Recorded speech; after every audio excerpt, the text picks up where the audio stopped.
my question I used to ask at the end of the episodes, I'm gonna ask now is, what is your definition of loyalty? Oh man, that's crazy because I was thinking that the other day. Wow. So my definition of loyalty is, first and foremost, you gotta be loyal to yourself.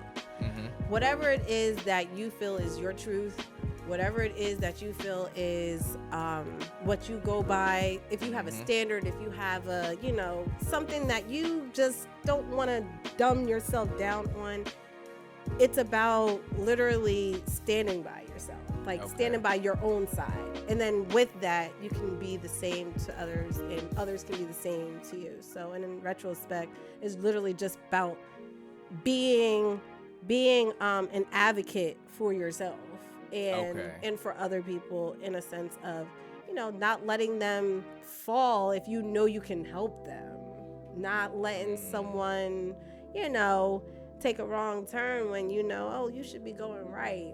Just kind of being that, again, that advocate for somebody.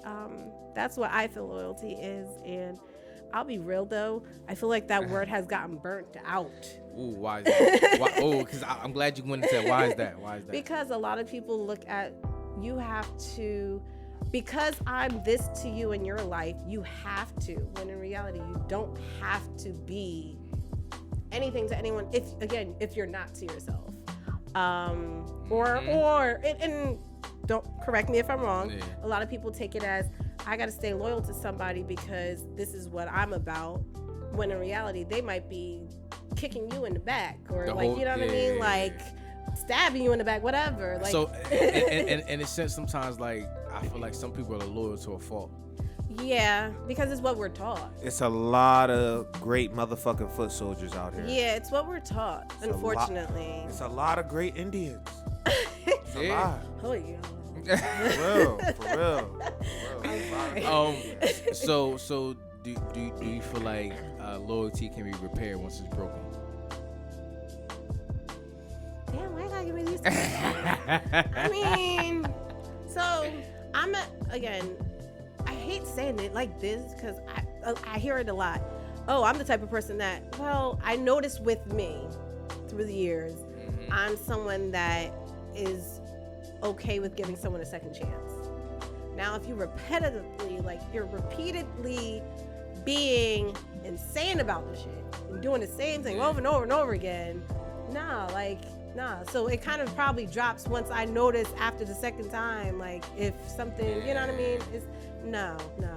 That's when that default just, But a lot of people can't be that way and can't do that. They're used to, it's almost like coddling them. It's almost like they're used to being in that rut or being in that, position. Yeah.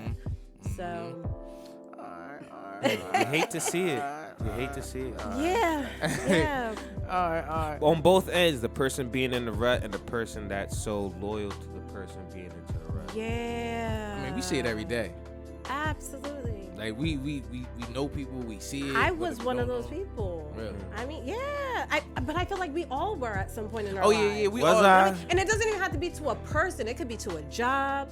It could be to, you know what I mean? Just, yes. A lot of us are foolishly blind to a lot of things and don't want to accept something for what it is. So I do see that. We all and we have to see the better in it. And we have to go through that sometimes too. Yeah. We have to go through that in order to maneuver and move past whatever circumstances that was presented to us.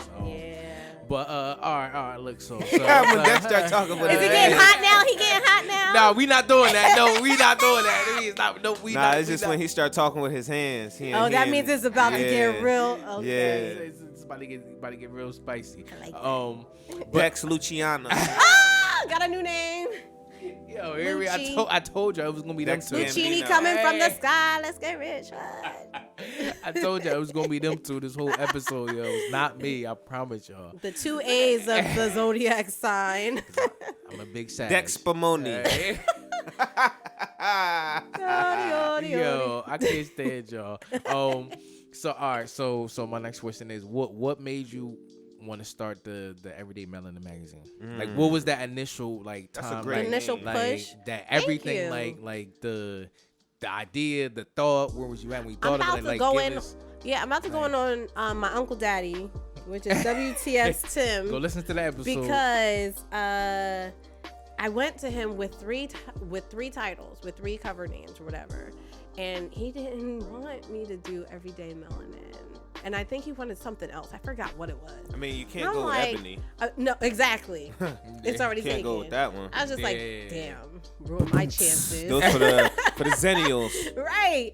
But when I kept feeding it to him, I'm like, Tim, this is it. So, he's my go-to person. Creatively, Creatively. And I slept on it and it felt right. It felt perfect. The magazine came up because, again, I do photography. And, I say this time and time again. You can do but so much as a photographer.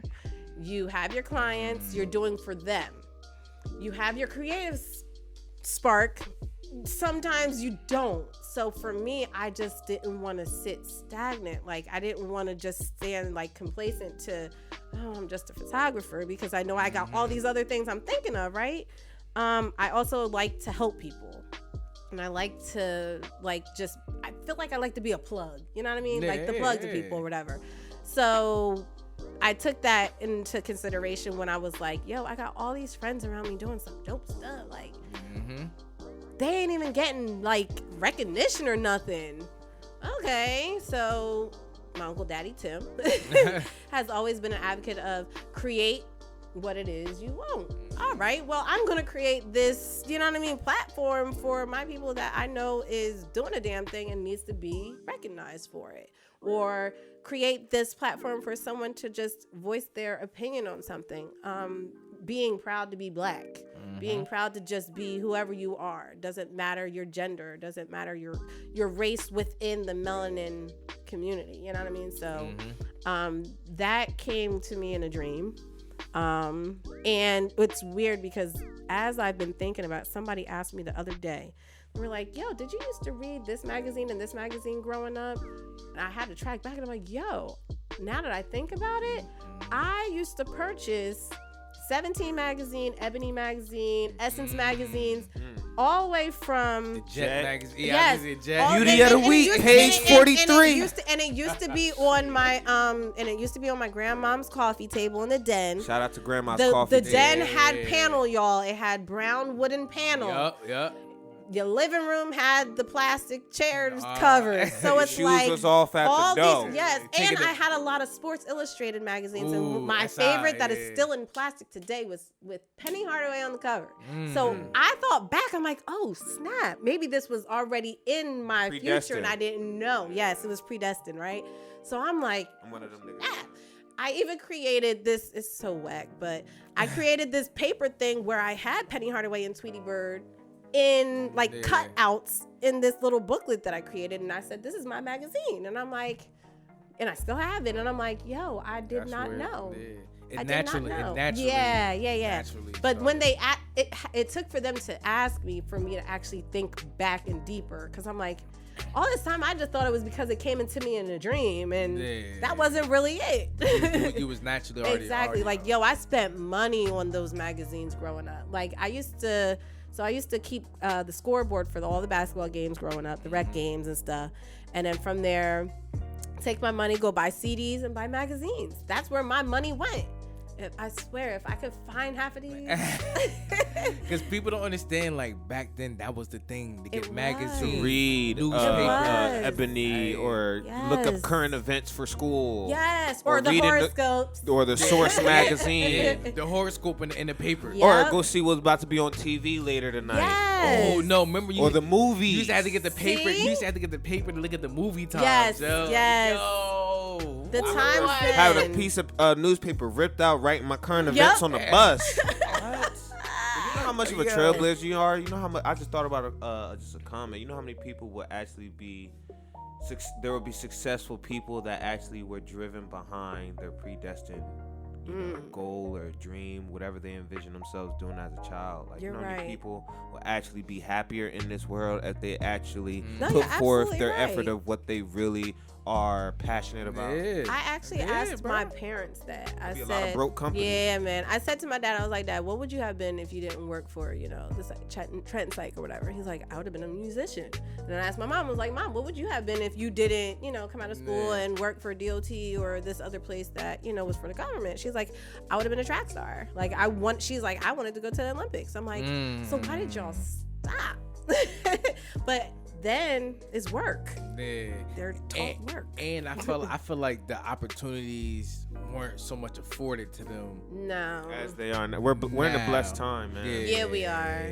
Yeah, we are. That, and like we said earlier, we come from an environment where our grandparents and their parents were just looking for either going in the military or just that one job that could pay them for the rest of their lives. So if you're ushering in a whole generation of children that have this mentality, not too many people are going to be entrepreneurs. Not too many people are going to be stepping out on their own and taking a risk to working for themselves. So even just the afforded time and space, when people are born in, but just even right now that same mentality has been festered in us because our parents got it and their parents, know. So it's like we're all trying to break this same. Well, not all of us. There's some of us trying to break this generational curse. Yeah. Well, it's funny because I wouldn't call it a curse so much. It's generational thinking. Yeah. Because they did what they could. They did what they had to. And there's a lot of successful people that came from that. Let me not say it like right. You're right. But I always go back to the point where I said before in the one episode where it was like most of them didn't know any other way to go. Like they all they knew was one way. They only knew, like, hey, look. Let me get this one job at this plumbing company downtown for the city. Let me be the superintendent of the trash. I feel like what they need to understand now with us is, like, they sacrifice everything for us to be able to do. For us to be able to do this right now. So much time they sacrifice. So they birthed geniuses. They sacrifice joy. And that's why I always tell the older generation that they should be proud that we can express ourselves how we do now because we doing it off the back of y'all. Some might not appreciate y'all, but there are some that do. And we tell, like, hey, look, like, you the reason why I can do this. You the reason why I can do that. You made it easier for me to do this. Like, it don't come off like that. We be like, you wrong. So, like, it does. Sometimes it doesn't come off as genuine, you know? Like, of course. Because they can't see it. They're not working here. This is foreign to them. Because they don't understand that they did that work for us. Yeah. And then now that we don't have to go through the same thing that they went through, they don't understand that. They're like, wait, if I went through it this way, then you should have to. It's like, no, you didn't. So I don't have to struggle this way. I don't have to have a bad back at 30. Exactly. Right? Dear mom and dad. My knees still might be bad, but not my back. Exactly.